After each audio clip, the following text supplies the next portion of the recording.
Brian Boo, ladies and gentlemen, keep it going. Brian, all right.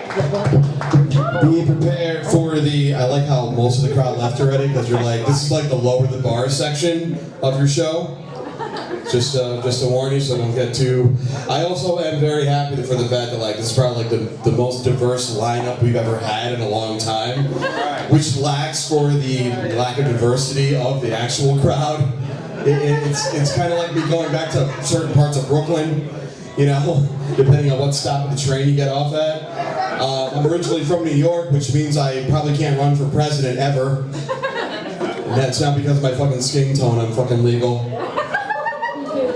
I actually was really concerned about what kind of look to come up here for, because it's like, do I come up here with a jacket on or with a jacket off? And then I realized if you say jacket off on stage, that sounds very suggestive.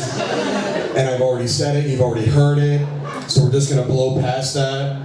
I really appreciate the overall theme of the roads that we have here in the show.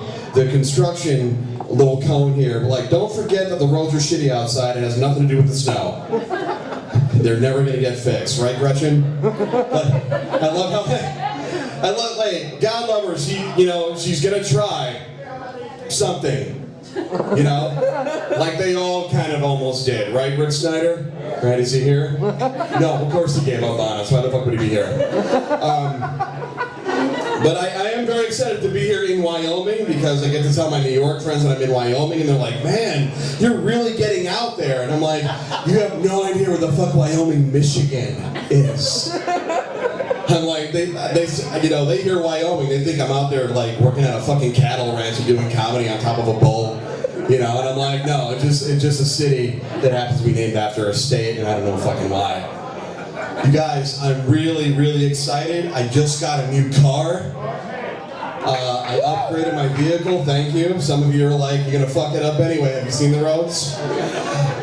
No, it's great. It's got a lot of really awesome options that I've never had in a car before. Like heated seats, hot buns coming in, right? Yeah. I got a remote start.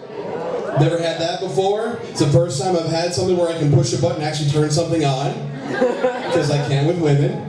So that's exciting. Oh, what else? Matching tires. Yeah. Like all four fucking match. It's great. My other vehicle did not have any of those fucking things. It's great.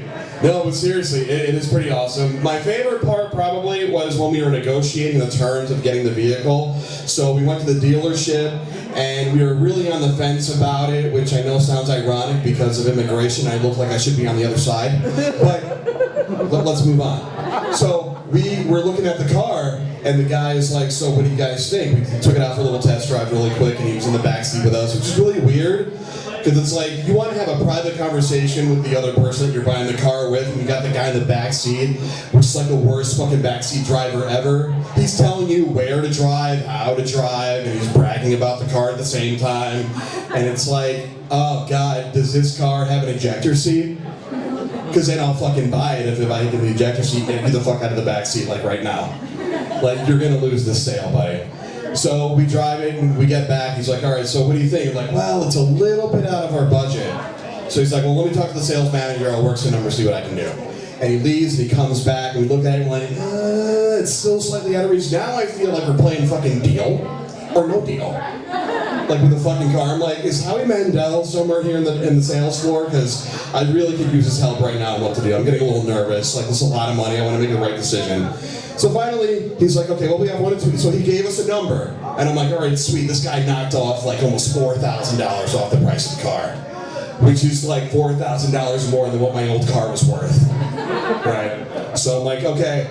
He's like, we have one of two options. You can leave a $500 deposit if you want it right now and come back and we'll do the paperwork tomorrow, or you can take the car home for the night.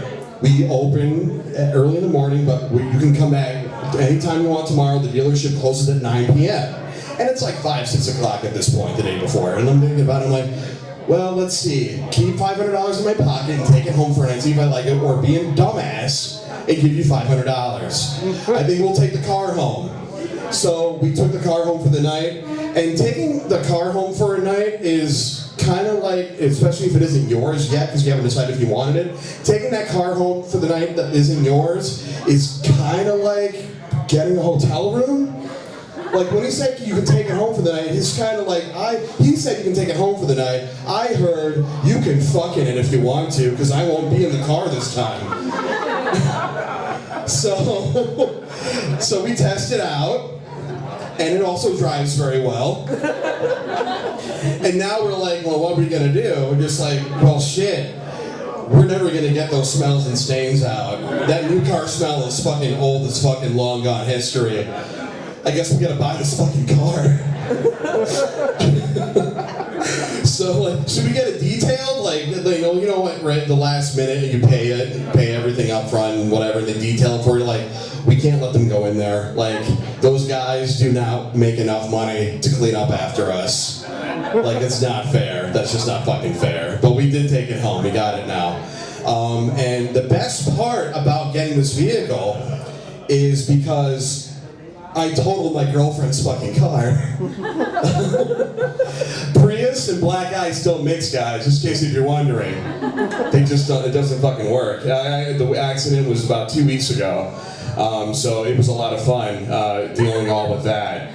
I was actually working at the time. I was heading southbound on 131, just past Ann Street. I was just about to get off at the Leonard Street exit, and I saw a pickup truck on its side in the median, and I was like, man, shit, the roads are getting really bad. And 2 seconds later, Mario Kart, fuck! And I went into what would normally be a snowbank, but because it's Michigan weather, hot, warm, it basically was like mini Titanic. It was a fucking snow cone. I fucking hit a giant snow cone off the shoulder of the road is what happened.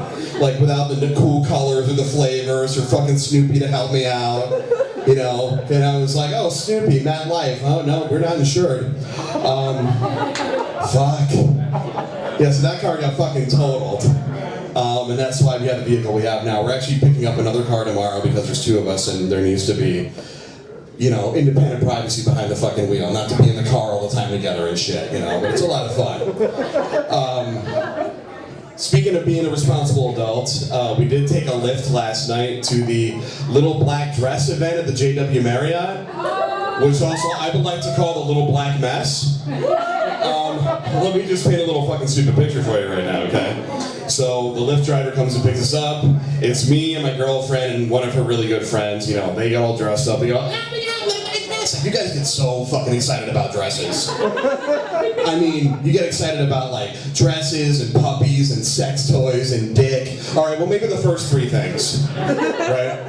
You get excited about a lot of shit. You get really excited about planning. You know what I've noticed, ladies? You get more excited about getting excited for the thing that you're gonna do than the actual fucking thing you're gonna do. I don't get it. Like, my girlfriend, she's a major planner. She did not plan for me to fuck up her Prius, okay? So that went over really well. She's like, there's nothing, she's looking through the page, she's like, yeah, I don't have anything on my calendar where you fuck up my car. I wasn't ready for this. No, that's what fucking happens with life. When you don't make plans, life happens, right? Also, if you don't pull out or wear protection, you know, just like, you know, like that's it. Like that's it. What's the return policy? There isn't. Oh wait, well the clinic, plan B, whatever. There are options is what I'm saying, people. There are options. My dad opted to not stay in the picture. That's another one. You know, well, so, you know, whatever, there's options, fuck it. So, anyway, Lyft driver picks us up, Little Black Dress, and he's like, so where are you guys going? We're like, going to JW Marriott. He's like, oh, Little Black Dress, right? And he's like, so, was this your idea? And I'm riding in front. I'm like, I'm the only one in the car besides you not in a little black dress. Does this look like this is my fucking idea? First off, I'm the only one that's going there with these 2 other ladies that's not in a black dress. And let me tell you how underqualified I feel for this. I had a great conversation with my driver, by the way. He was a super nice guy. I would tell you his name, but I was high on the way to the ride. But I remember we had a good conversation. It was probably one-sided because he wasn't high. But anyway, he says, little black dress event. He's like, yeah, was this your idea? Fuck no, it wasn't my idea. Okay, let's go down the words here of what qualifies for this event. Little black dress, okay? Little, I'm fucking average, fuck you. At least. I'm like slightly above fucking adequate, so let's get that out of the way right now. Also, when I got there, I swear I saw like guys like this tall there. I'm not even fucking kidding. I thought women brought their kids. No, those were just adults. They're like Panamanian and Mexican adults that just did not really, they still need a book, like a phone book. Phone books are things that people had before you can scroll through your contacts on what your iPhones are before iPhones were a thing. I just want to make sure people know because some people don't know what fucking phone books are, right? They don't. We used to put kids on them when there weren't enough high chairs in the restaurant, or if you couldn't afford a fucking high chair, like when I was a kid, to sit with the adults, you just get up with, fucking high chair's broken, well, just get a couple fucking phone books, fuck it, he'll figure it out. If he pees, hey, we don't have to clean up the floor, the phone books will fucking get it, fuck it. Just like a little stack of wee-wee pads, fuck it, right? So, I'm like, little, we covered that one. Black, I'm like, I'm a minority, but I'm not that much of a minority. Like, if he was like gold, silver, bronze, I'm probably on the bronze list of getting beat up by cops on the list. Like, I wouldn't get beat up right away. You got like a couple of people ahead of me that are minorities that would get the shit kicked out of them or kicked off a plane before I did, you know what I mean? So obviously not black, I was okay, and dress, and like, well, you see what the fuck I'm wearing. Like, I'm wearing a jacket and a shirt and tie and whatever, it was respectable. Like, I didn't look like a total greasy car salesman, like I do right now, You see how we talked about cars earlier, so I just want to make sure we're good? Okay, cool. So, because I was a little debating, do I come up here with the fucking jacket, you know what I mean? Because I'm like, I'm getting warm, I'm getting nervous. Mostly warm because I'm getting nervous, whatever, fuck it. So we go there and the guy drops us off, and then at the end of the night, we were there for like an hour and a half because it sucked. Alright, so we get there, there's all these women in little black dresses, and I can't tell, this was like if a funeral and a prom had a very confused gender-neutral baby. Okay? All these women in black dresses, they look like they're going to prom. You got really young people that aren't old enough to drink, and you got older people that are kind of old enough to drink and still enjoy alcohol, and you got the older people that are sad and drink because they're old and sad. So we're all getting bracelets, but it looks like the old people are getting hospital bracelets because it's like, well, they look like they're dressed for their fucking funeral. Like, this is what I want to wear when I die. Like, you know what I mean? Like, that's what the event looked like, super confusing, like nobody knew each other, it was confusing. And then the DJ was there, and I wanted to do some research, so I looked up the DJ, and the first thing I see on his Facebook page, he's got a video, and it says, #DadLife. And I'm like, okay, well obviously you have kids, you're bragging about your kids, you love your kids, I'm not saying anything against that, but if you're a DJ on a Saturday night, you should and you have kids, you should probably stop being a DJ on a Saturday night and be home with your kids. I don't know what kind of health insurance plan you get for being a DJ, but I'm pretty sure that the premium is fucking zero. What are you covering? Oh, tonight I'm gonna do some Led Zeppelin. No, what kind of fucking medical coverage are you getting, you jackass? So, they had like a runway, because they had like a black dress competition, and then the only nice thing about this, which was fucked up because it was a free event, collect some fucking donations. It was for like the Susan B. Komen Foundation. So they had like a runway show of cancer survivors, which I thought was really cool, which they kept out all night. It was set up before and after. It was only supposed to be for the runway show. Well, you got like hundreds of people that are fucking drunk. And you have like a floor that lights up like fucking Michael Jackson, Billie Jean. You think people are gonna stay off that fucking floor? No, fuck no, they're getting up there. So now the DJ's gotta bust out his #dad voice. Like in between all the shitty songs. Now it's a fucking middle school dance. It's like, everyone for your own safety. The music in the background. If you could just please step down for your own safety and please stop taking pictures. This was only for the runway show. Thank you, guys. And the music, I'm just like, go home with your fucking kids. You can't be a DJ and a dad exactly at the same time. No one's gonna fucking take you seriously. Like, these people are fucking toddlers now. They're just bigger. Their fucking coordination sucks. They don't hear what you're saying. They have like a limited 5-word vocabulary right now, like beer, fuck, and piss. That's it. I want another beer. I want to fuck. I gotta piss. Like, that's it. Those are their phrases all night. And you want to reason with these fucking adults right now? Fuck you. You guys, I would love to do some jokes about planes, but I'm afraid about how they'll land. That was about the evil response I would though. Like minorities are kind of like, because terrorists. White people are like, fuck you, I still fly. And I always feel like it's my last flight. Fuck you. That's alright. You guys having a good time though, seriously? Yeah. You guys can hear me okay? Yeah. Some of you, I look at you and I'm like, did you bring your SAP button? Did you hit it? Can you hear me? Did you understand what I'm saying? Like, no, I'm just fucking with you. I just had to get that out of the way. Hashtag minorities, hashtag dad life. I don't have any fucking kids because I like my shit. I'm just saying. Alright, you guys, I'm gonna leave you guys on this. Thank you guys so much. Give it up for yourselves, all the other comics you saw before. Mr. Brian B, he's here every Sunday.